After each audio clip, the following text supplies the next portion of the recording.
Hello दोस्तों, तो मेरी कहानी है दुल्हन ने शादी के बाद किया मना।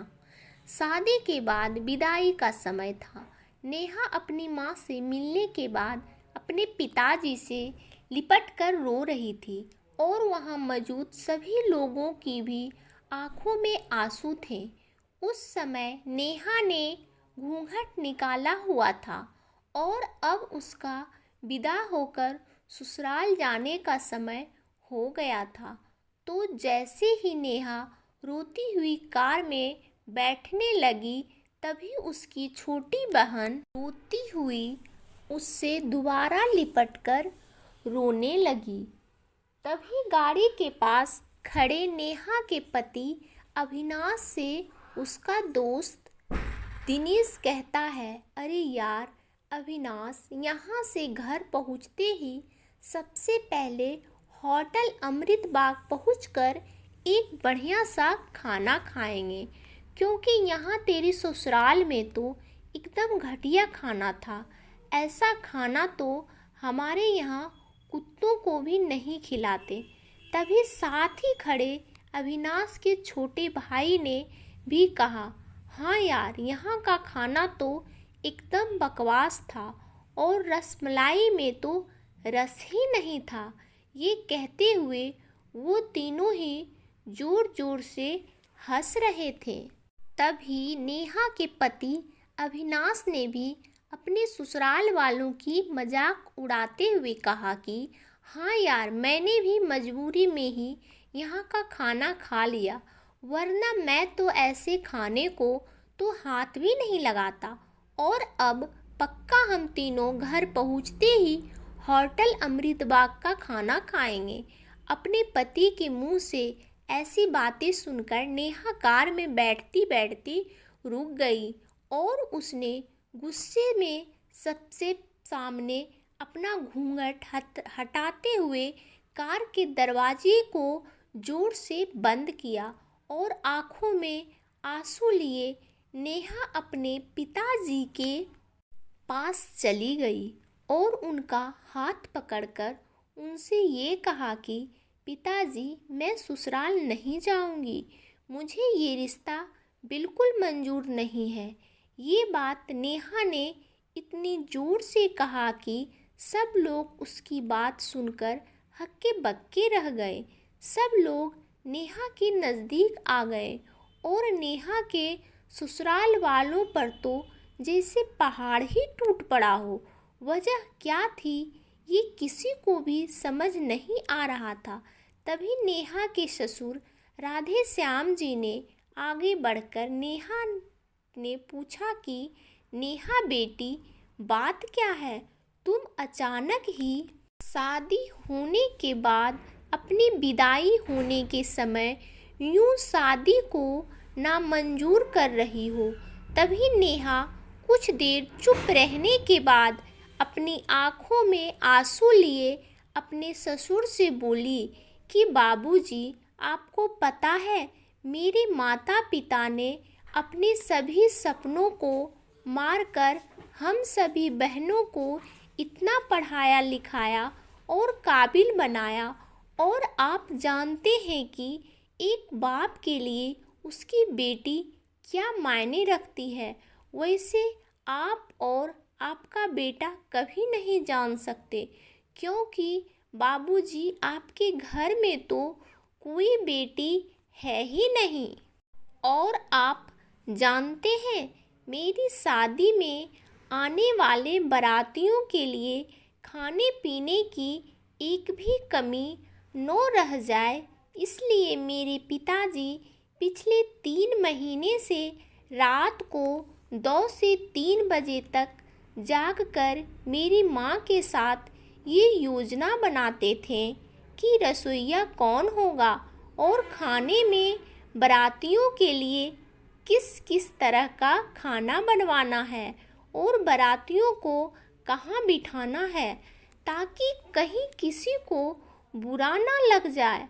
और शायद आप नहीं जानते कि मेरी माँ ने पिछले 1 साल से एक भी नई साड़ी नहीं खरीदी, क्योंकि मेरी शादी में पैसों की कोई कमी ना हो जाए।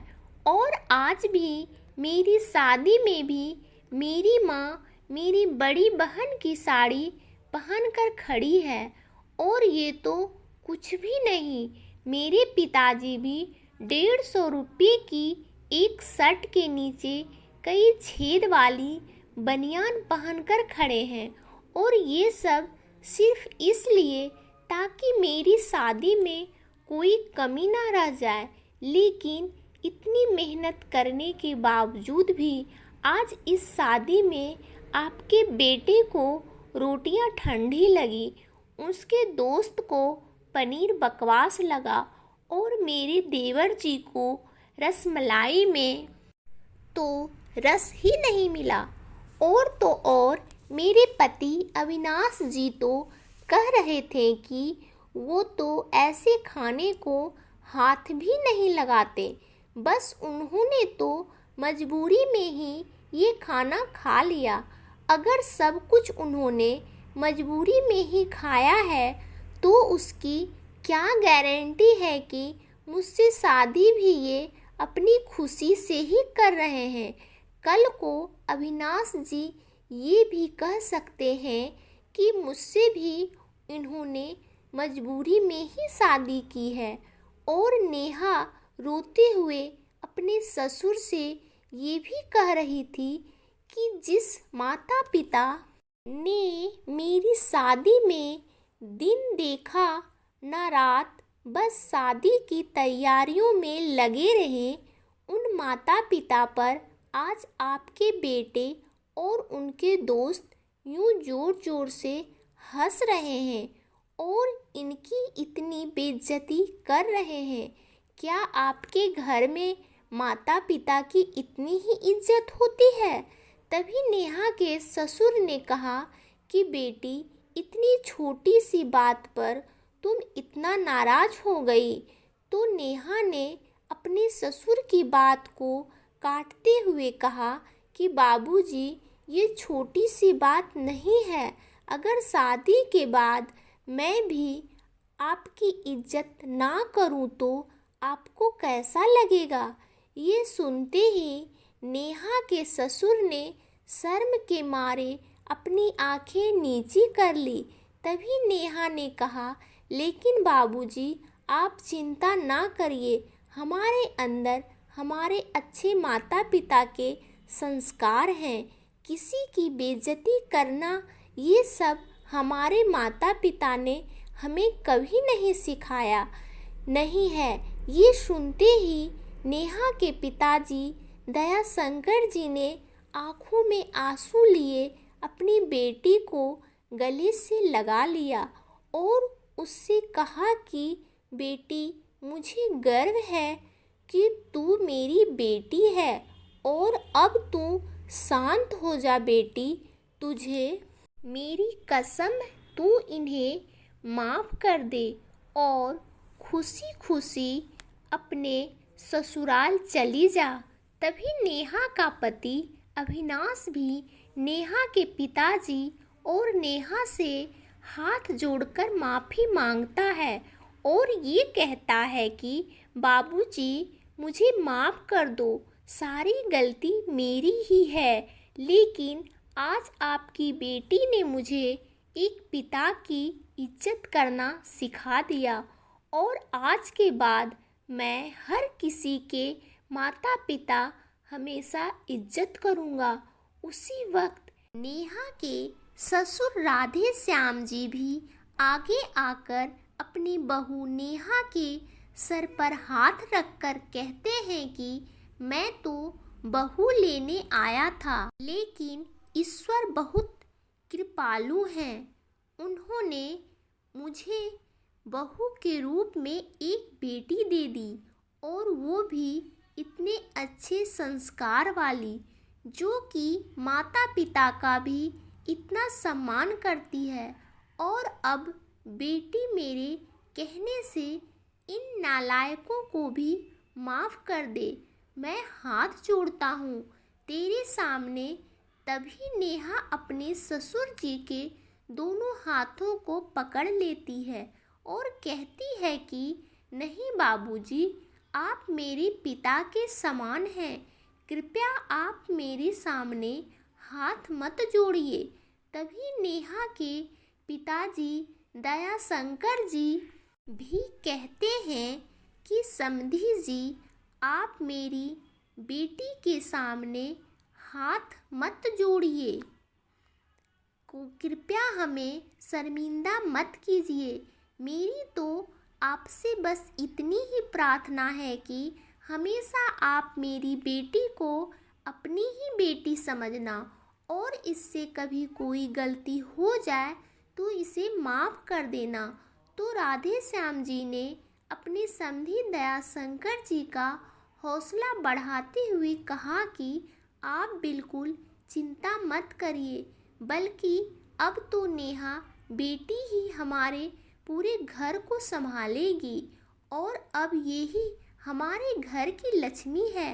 ये सुनकर नेहा के पिताजी बहुत खुश हो जाते हैं और अपनी बेटी को खुशी खुशी विदा कर देते हैं। और नेहा अब राजी खुशी अपने ससुराल रवाना हो गई थी और अपने पीछे छोड़ गई थी आंसुओं से भीगी हुई अपनी माँ और पिताजी की आँखें, और अपने पिता का वह आंगन जिस आंगन में कल तक वह खूब हंसती खेलती थी।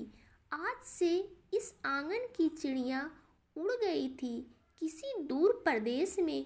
तो दोस्तों, बेटी माँ बाप का अभिमान वह एक अनमोल धन होता है, और दोस्तों, अपनी छाती पर पत्थर रखकर वो अपनी प्यारी बेटी और अपने जिगर के टुकड़े को उसकी शादी करके उसे विदा करता है।